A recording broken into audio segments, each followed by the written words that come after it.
இந்தியாவில் கடந்த சில வாரங்களாக எத்தனால் கலந்த பெட்ரோல் குறித்த விவாதம் தீவிரமடைந்துள்ளது. ஏப்ரல் 1 முதல் நாடு முழுவதும் 20% எத்தனால் கலந்த பெட்ரோல் விற்பனை கட்டாயமாக்கப்பட்டதைத் தொடர்ந்து தங்களின் வாகனங்களின் எஞ்சின் தேய்மானம், மைலேஜ் குறைவு மற்றும் செயல்திறன் குறைபாடு போன்ற புகார்களை நுகர்வோர் தெரிவித்து வருகின்றனர். இந்த நிலையில் அது குறித்து எழுந்துள்ள கேள்விகளுக்கு நிபுணர்கள் கூறும் பதில் என்ன? இந்த காணொலியில் விரிவாக பார்க்கலாம்.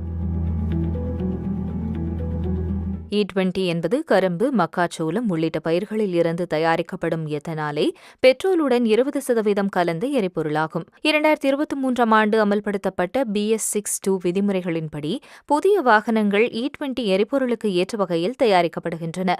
ஆனால் அதற்கு முன்பு தயாரிக்கப்பட்ட பெரும்பாலான வாகனங்கள் எத்தனால் கலக்காத பெட்ரோல் அல்லது E10 எரிபொருளை பயன்படுத்தும் வகையில் வடிவமைக்கப்பட்டுள்ளன.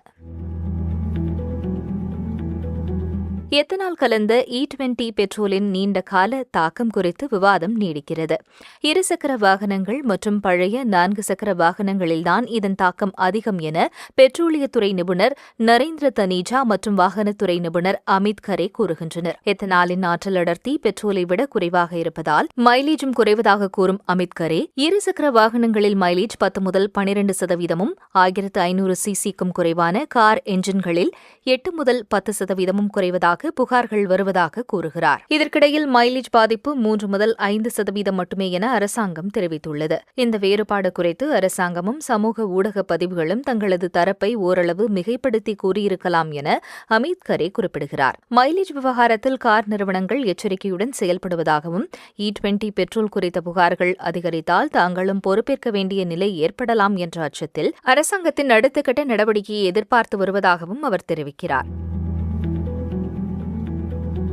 E20யின் முக்கிய சவால் எத்தனால் தண்ணீரை எளிதில் உறிஞ்சும் தன்மை கொண்டது என கூறும் வாகனத்துறை நிபுணர் அமித் கரே, இதனால் எரிபொருள் வடிகட்டி அடைப்பு, எரிபொருள் விநியோக தடை, வாகனம் திடீரென நின்றுவிடுதல் போன்ற பிரச்சினைகள் ஏற்படலாம் என்றும் கூறுகிறார். ஆனால் எந்த வகை பெட்ரோலிலும் தண்ணீர் கலந்தாலும் பாதிப்பு ஏற்படும் என்றும் அதை தடுக்கும் தொழில்நுட்ப வசதிகள் நவீன வாகனங்களில் உள்ளதாக அரசு தெரிவிக்கிறது. டெல்லியில் E20 பயன்படுத்திய அனுபவத்தில் முறையான பராமரிப்பு இல்லாத வாகனங்களில் தொழில்நுட்ப கோளாறுகள் அதிகரித்ததாக அமித் கரே கூறுகிறார்.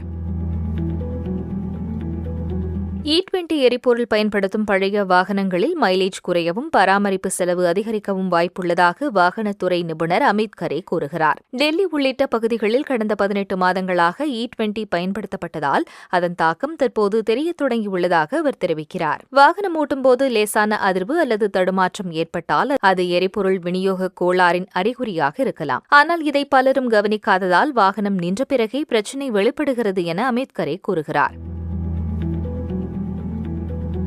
E20 திட்டம் 2030இல் செயல்படுத்தப்பட்டிருந்தால் தற்போதைய பல பிரச்சினைகள் தவிர்க்கப்பட்டிருக்கலாம் என்றும், அதற்குள் பழைய E5 மற்றும் E10 வாகனங்கள் பெரும்பாலும் பயன்பாட்டில் இருந்து விலகியிருக்கும் என அமித் கரே விவரிக்கிறார். எத்தனால் உற்பத்தி திறன் அதிகரித்ததும் இறக்குமதி செலவை குறைக்கும் வாய்ப்பு உருவானதுமே திட்டம் 5 ஆண்டுகள் முன்னதாக செயல்படுத்தப்பட்டதாக கூறும் பெட்ரோலியத்துறை நிபுணர் நரேந்திர தனீஜா, திட்டத்தின் நோக்கம் நல்லதே என்றாலும் அதன் அவசியம், நன்மைகள் மற்றும் தாக்கங்கள் குறித்து பொதுமக்களுக்கு போதுமான விளக்கம் அளிக்கப்படவில்லை எனவும் கூறுகிறார். இந்நிலையில் புதிய வாகனங்களில் E20 எரிபொருளை பயன்படுத்துவதால் பெரிய தொழில்நுட்ப பிரச்சினைகள் எதுவும் இல்லை என்று அரசாங்கமும் எண்ணெய் சந்தைப்படுத்தல் நிறுவனங்களும் தெரிவிக்கின்றன. பொதுமக்களின் நம்பிக்கையை பெற பழைய வாகனங்களில் எழும் புகார்களை அறிவியல் ரீதியாக ஆய்வு செய்து அதன் முடிவுகளை வெளிப்படையாக வெளியிட வேண்டும் என்றும், தேவையான தொழில்நுட்ப தீர்வுகளை வாகன நிறுவனங்கள் வழங்க வேண்டும் என்றும் நரேந்திர தனீஜா வலியுறுத்துகிறார். E20, E10 என 2 வகை பெட்ரோலையும் ஒரே நேரத்தில் விற்பனை செய்வது நடைமுறையிலும் செலவிலும் சவாலானது என பெட்ரோலியத்துறை நிபுணர் நரேந்திர தனீஜா கூறுகிறார். மேலும் இதற்கு தனித்தனி சேமிப்பு தொட்டிகள், டேங்கர் லாரிகள், விநியோக அமைப்பு மற்றும் கூடுதல் முதலீடு தேவைப்படும் என்றும், இதனால் E20 திட்டத்தின் மூலம் எதிர்பார்க்கப்படும் பொருளாதார பலனும் குறையக்கூடும் என அவர் குறிப்பிடுகிறார். மறுபுறம் E10 மற்றும் E20 ஆகிய இரண்டையும் தேர்வு செய்யும் வாய்ப்பு நுகர்வோருக்கு வழங்கப்பட்டிருந்தால் பழைய வாகன உரிமையாளர்களுக்கு ஏற்பட்டுள்ள பல பிரச்சினைகள் தவிர்க்கப்பட்டிருக்கலாம் என வாகனத்துறை நிபுணர் அமித் கரே கூறுகிறார். பல பெட்ரோல் நிலையங்கள் ஏற்கனவே பிரீமியம் எரிபொருள் விநியோகத்தில் மாற்றங்களை செய்திருப்பதால் அதே அமைப்பில் E10 பெட்ரோலையும் தொடர்ந்து வழங்குவது சாத்தியமாக இருந்திருக்கலாம் என்றும் அவர் தெரிவிக்கிறார்.